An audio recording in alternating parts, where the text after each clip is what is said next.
Good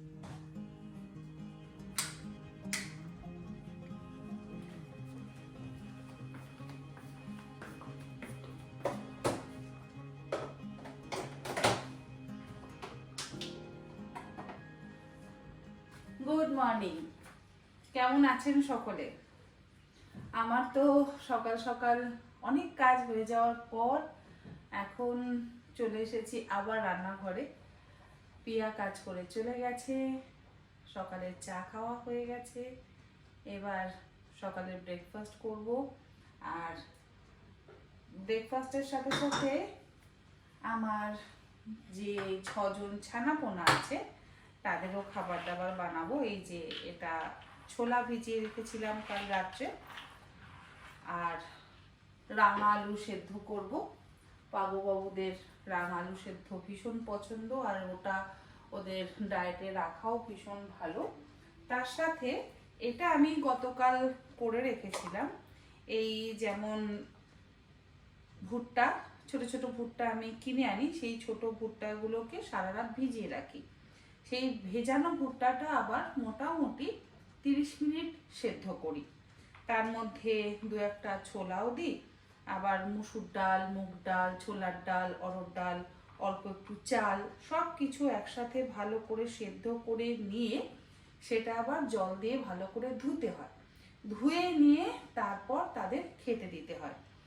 তবে গতকাল যেহেতু করে রেখেছি, আজকে আর করছি না। আজকে ফ্রিজ থেকে মানে গতকাল করে ফ্রিজে কিছুটা রেখে দিয়েছিলাম, টাটকা কিছুটা খাইয়েছিলাম, আবার কিছুটা ফ্রিজে রেখে দিয়েছিলাম। তবে এটাকে আমি আবারও একটু গরম করব, আর তার মধ্যে দেব ডিম সেদ্ধ, মানে ডিমের সাদা অংশটা একটু গ্রেট করে দেব, গাজর দেব সেদ্ধ করে, আর তার সাথে পালং শাক, ধনেপাতা, তুলসী পাতা, নিম পাতা, এগুলোকেও একটু ছোটো ছোটো টুকরো করে কেটে একদম ভালো করে মিশিয়ে তারপর দিই। আবার কখনো কখনো এর মধ্যে আমি দিই হচ্ছে সজনে পাতার গুঁড়ো। সজনে পাতার গুঁড়োটাও কিন্তু ওদের স্বাস্থ্যের জন্য ভীষণ ভালো, মাঝে মধ্যে খাওয়ানোটা ভীষণ দরকার। তো সেই সজনে পাতার গুঁড়োটা এর সাথে মিশিয়ে দিই। এমনিতে তো খাবে না, খুব সামান্য পরিমাণে একটু মেশাতে হবে, কারণ আমার পাখিদের আবার যা নখরা, ওরা যদি একটু অন্যরকম স্বাদ পায় তাহলে কিন্তু তাহলে তারা সেই খাবারটা টাচও করবে না। বিশেষ করে চকো আর পাই দুজনে ওরা একদম খায় না। আবার পাগো বাবু আবার কাঁচা ছোলা খেতে খুব পছন্দ করে, ও আবার সেদ্ধ ছোলা খায় না, তবে সেদ্ধ ভুট্টা খেতে ভীষণ পছন্দ করে। তো সকাল সকাল আগে তাদের খাবার দাবারের ব্যবস্থা করি, তারপর আবার আমাদের খাবার দাবারের ব্যবস্থা হবে।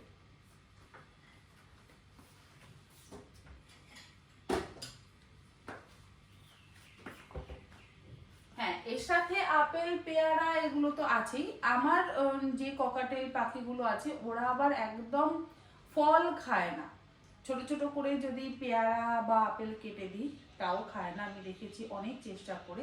ডালিমটা একটু খায়, কখনো সখনো যদি মনে হয় তাহলে একটুখানি ফল খেয়ে নিল, মানে আপেলটা ভুল করে আর কি খেয়ে নেয়। তো ফলটা যেহেতু একদম খেতে চায় না, তো তার জন্য আমি এবারে ওদের জন্য আর কি আলাদা বার্ড ফুড নিয়ে এসেছি, সেটা দেখাবো। সেটাও তাদের এত নখরা যে 2 রকম প্যাকেট এনেছি, একটা অনলাইন থেকে অর্ডার করেছিলাম, আর একটা আমি মার্কেট থেকে এনেছিলাম। তো একটা দেখছি মার্কেট থেকে যেটা এনেছি সেটা দেখছি একদম খাচ্ছে না, অনলাইন থেকে যেটা অর্ডার করেছি সেটা দেখলাম ভীষণ টেস্টি ওদের মনে হয় লেগেছে, সেটা কিন্তু খাচ্ছে। আর দুটো একসাথে আমি মিশিয়ে দিয়েছি, মিশিয়ে আমি ওদের প্লেটে দিচ্ছি। ঠিক এত বোঝে ওরা যে যেটা ভালো, মানে অনলাইনের অর্ডার করা যেটা একটু বড় বড়, সেটা কিন্তু বেছে বেছে খেয়ে নিচ্ছে। আর আমি মার্কেট থেকে যেটা এনেছিলাম সেটা ঠিক আলাদা শরীর আছে, সেটা একদম খাচ্ছে না। জানি না ওদের মুখে কি স্বাদ আছে, বলে যে ওদের কোনো সেরকম নাকি মুখে স্বাদ নেই, কিন্তু আমি তো দেখি বাবা আমার পাখিদের মুখে ভীষণ স্বাদ, ওরা খুব বুঝে বুঝে খাবার দাবার খায়।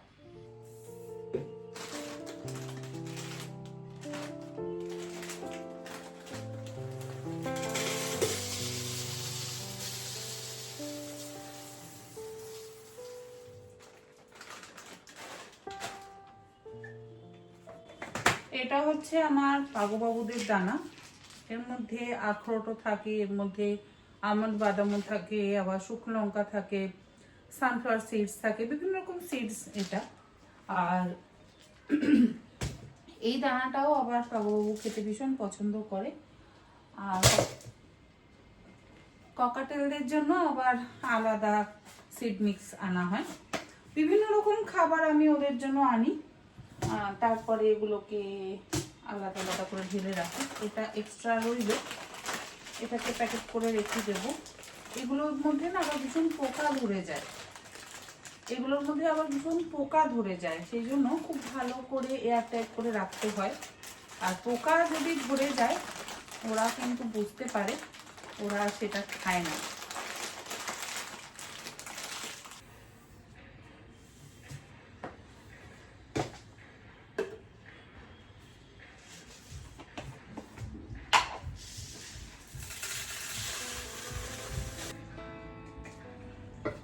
এই যে আমার ককাটেলগুলো যেহেতু ফল একদম খেতে চায় না, সেই জন্য আমি এবারে ওদের জন্য এটা নিয়েছি।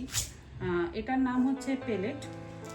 এটা দেখছি ভীষণ ভালোভাবে খাচ্ছে, কিন্তু ওই যে বললাম না দুরকম একসাথে মিশিয়ে দিয়েছি, তো যেটা খারাপ সেটাকে কিন্তু সাইডে সরিয়ে রাখছে, আর যেটা ভালো সেটা তারা ভীষণ আনন্দ করে খাচ্ছে। আর এই যে ভুট্টা আমি কৌটোয় কৌটোয় এরকম ঢেলে রাখি, এই যে এটা হচ্ছে ভুট্টা। এই ভুট্টার দানাগুলো শুধু শুধু দিলেও ওরা খায়, আবার যখন আমি সেদ্ধ করে দিই তখন ওরা খায়। এই হচ্ছে তাদের খাবার দাবার, এগুলো হচ্ছে ড্রাই। এছাড়া আরো আদার্স খাবার দাবার তো আছেই। আর এগুলো যদি আবার ঠিক করে না রাখি না, তাহলে এগুলোর মধ্যে পোকা ধরে যাবে, আর পোকা ধরে গেলে সেগুলো ফেলে দিতে হবে। তাই সানডে মার্কেটে গেছিলাম, আজকে 3-4 দিন পর আমি এগুলোকে ঢেলে ঢুলে রাখছি, জায়গা মতো আর কি করতে পারছি।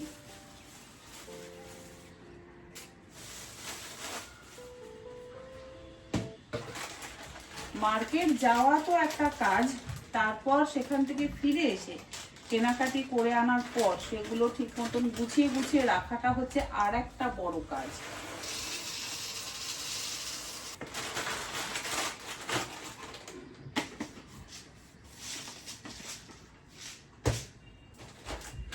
ও হ্যাঁ, এবারে মার্কেট থেকে এই যে মোরিঙ্গা পাউডার, এই পাউডারটা ওদের জন্য ভীষণ ভালো। আর একটা এটা কি পাউডার বললো, এটার নামটা আমি ভুলে গেছি, যদি কেউ এই নামটা জানেন তো আমাকে একটু বলবেন, আমি নামটা না একদম ভুলে গেছি। এটা দিয়েছি আর পুরো একদম সবুজ হয়ে গেছে, তো তারা কিন্তু কিচ্ছু খায়নি, যেহেতু রংটা পরিবর্তন হয়ে গেছে। তো এটা আর দিচ্ছি না, এই মোরিঙ্গা পাউডারটা অল্প করে দিচ্ছি, এটা দেওয়ার পর দেখছি খাচ্ছে। ভীষণ চালাক, ভীষণ চালাক। খালি বিস্কুট দাও, বাদাম ভাজা দাও, চানাচুর দাও, এই সমস্ত খাবার দাবার দাও, ভীষণ ভালো খায়।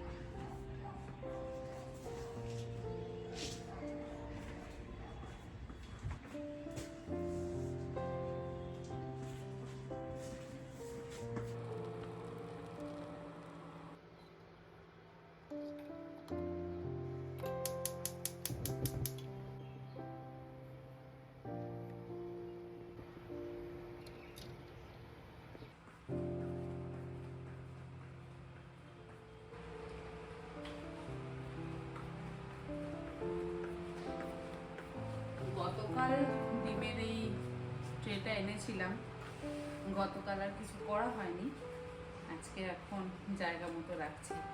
আমি 3 রকম ডিম আনি, মানে আমার বাড়িতে আমি 3 রকম ডিম রাখি, একটা হাঁসের ডিম, দেশি মুরগির ডিম আর পোলট্রির ডিম।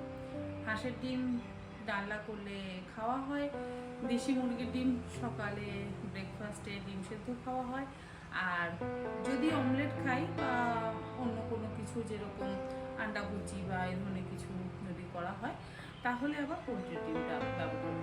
তো সেই জন্য আমাকে সবসময় এরকম 3 রকম ডিম আনতে হয়।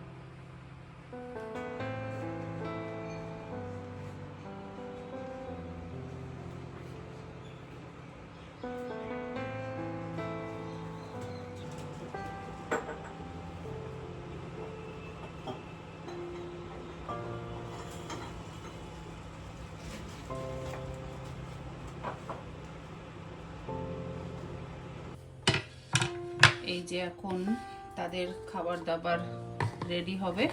পালং শাক ধুয়ে নিয়েছি, একটু ছোট্ট গাজর নিয়েছি, আর পাগোপাগির জন্য রাঙা আলু সেদ্ধ হয়ে গেছে, খোসার সমেত কিন্তু দিতে হবে। রাঙা আলু সেদ্ধ, আর এই যে ছোলা সেদ্ধ, ভাত, ভুট্টা, মসুর ডাল, মুগ ডাল, ছোলার ডাল, সমস্ত রকম ডাল আছে। আবার এর মধ্যে একটু এমনি কাঁচা ছোলাও কিন্তু মেশাবো। সমস্ত কিছু মিশিয়ে আমি ওদের খেতে দিই। এগুলো জল থাকলে কিন্তু হবে না, জলটা পুরো একদম ঝরিয়ে নিতে হবে। আর এই যে ডিম সেদ্ধ, ডিম সেদ্ধটা আলাদা করে রাখছি, পাগোপাগিদেরও লাগে।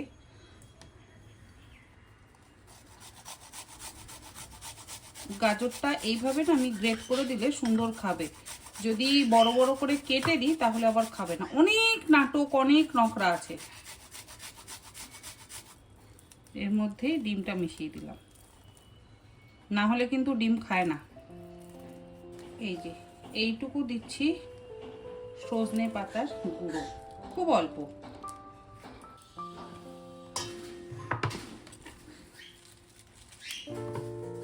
পালং শাকটাও একদম ছোট ছোট করে কুচিয়ে দেব।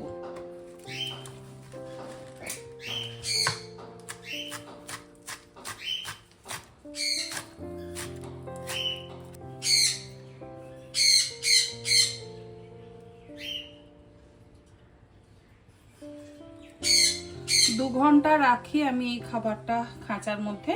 2 ঘন্টা পর কিন্তু আমি খাঁচা থেকে এটাকে সরিয়ে নিই। আর পাগোপাগিকে যদি দিতে হয় তাহলে কিন্তু এটাকে আবার এরকম মাঝখান থেকে কেটে নিয়ে দিতে হবে।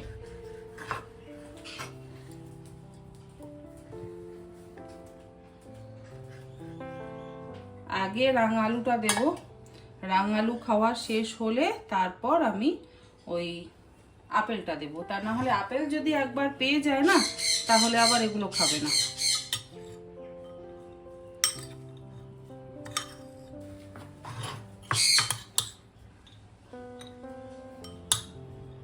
এটা হচ্ছে 4 জনের, মানে ককাটেলদের।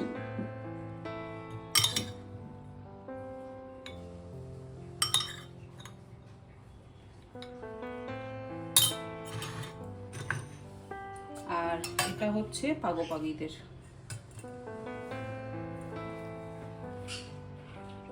রাঙা আলু সেদ্ধ, কাঁচা ছোলা, আর তার সাথে যদি এটা একটু মন হয় তাহলে খাবে, না হলে খাবে না।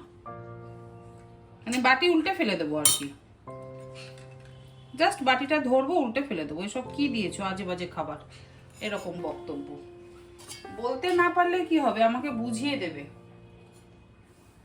ডিমটাও দিয়ে দিচ্ছি ওদের প্লেটে।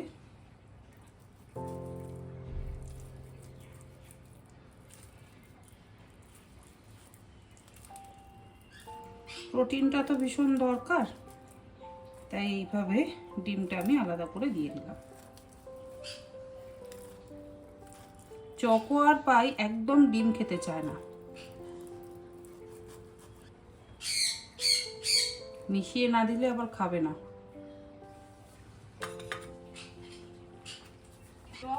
দাঁড়াও,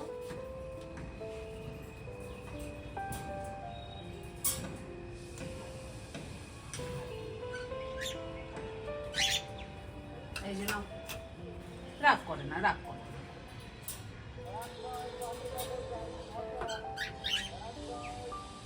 দেখছেন রাঙালু কি পছন্দ, ভীষণ ভালো খায় রাঙালু।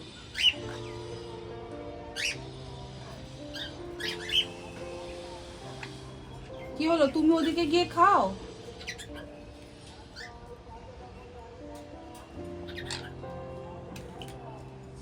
হয়ে গেল ফেলা। এত পাজি না, এত পাজি, কি বলবো।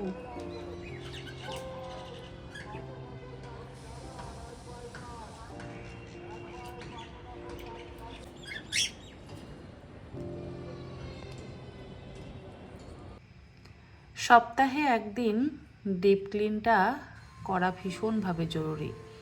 সোফা, কার্পেট, ম্যাট্রেস, পিলো, কুশান এগুলোর মধ্যে কিন্তু ভীষণভাবে ধুলো ঢুকে যায়। আর পিলোর মধ্যে এমনভাবে ধুলো ঢুকে যায়, সেগুলো আবার শোয়ার পর যদি নাকের মধ্যে চলে যায় না, তাতে কিন্তু সর্দি কাশিটা বড্ড বেশি হয়, এমনকি ড্যান্ড্রফের সমস্যাও কিন্তু হয়। সেই জন্য ডিপ ক্লিন করাটা ভীষণভাবে প্রয়োজনীয়। শীতকালে তো ভীষণ ধুলো ওড়ে, যেগুলো আমরা চোখে একেবারেই দেখতে পাই না, কিন্তু ক্লিন করলে বা ভ্যাকুম করলে বোঝা যায় যে কি প্রচণ্ড পরিমাণে ধুলোবালি এই সোফা, কার্পেটের মধ্যে জমে। আমি সপ্তাহে একদিন এইভাবে ডিপ ক্লিন করি। রোজ সম্ভব হয় না, কারণ রোজ এত কাজের চাপ থাকে যে আমি রোজ করব সেটা একেবারেই সম্ভব নয়। সপ্তাহে একদিন হলো বা 10 দিনে একদিন আমি চেষ্টা করি ডিপ ক্লিনটা করবার।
মোটামুটি সারাদিনের কাজকর্ম আমার শেষ।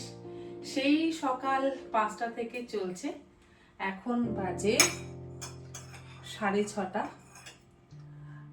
6:30 না 6:45, আর আমার এখন কাজ শেষ হয়েছে। দুপুরে একটু টুকটাক খাবার দাবার খেয়ে নিয়েছিলাম, এখন একদম গরম গরম ভাত বানালাম। শুটিংও শেষ, যেটা বানিয়েছি সেটা দিয়ে ভাত খেয়ে নেব। আমি চেষ্টা করি ওই 7টা থেকে 7:30টার মধ্যে রাতের খাবারটা খেয়ে নিতে। দুপুরে তেমন কিছু খাওয়া হয় না, মানে খাই না।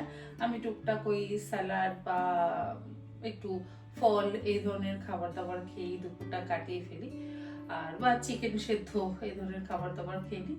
রাত্রে হয় রুটি, তা না হলে ভাত খাই। যদি রুটি খাই তাহলে রুটির আটাটা খাবার আগে হয় মেখে নিই, তা না হলে দুপুরবেলা মেখে নিই। আর ভাতটা বানালে মোটামুটি একদম গরম গরম ভাত বানিয়ে খেয়ে নিই। ভাতটা কমই খাওয়া হয়, বেশিরভাগ রুটি খাওয়া হয়। তবে আজকে একটু ভাত খেতে ইচ্ছে করছে, মানে বেশ কয়েকদিন ভাত যেহেতু খাইনি, তাই ভাবলাম আজকে একটু ভাত বানিয়ে ভাত খাই। তো আজকে ভাত খাবো। ভাত হয়ে গেছে, এবার ভাতটা উপর দিয়ে দেবো, উপর দিয়ে একদম গরম গরম ভাত খেয়ে নেবো।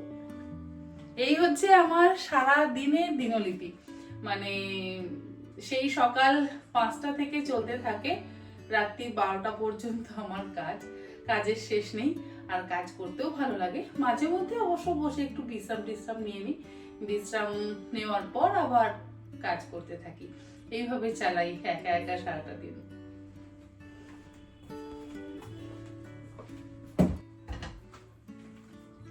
এই যে নিয়ে নিয়েছি গরম গরম ভাত আর ডিমের দু পেঁয়াজা।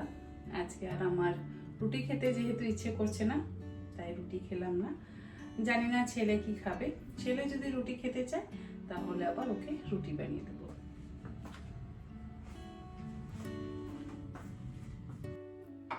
আজকে ব্লগটা তাহলে এখানেই শেষ করি। আজকের এই ব্লগটা আপনাদের কেমন লাগলো অবশ্যই জানাবেন। আর চেষ্টা করব এবার থেকে একদিন অন্তর একদিন, তা না হলে যদি সম্ভব হয় তাহলে রোজ ব্লগ দেওয়ার। আমি কথা দিচ্ছি না, তবে চেষ্টা করব। যাই হোক, আপনারা সকলে ভালো থাকবেন। Bye bye.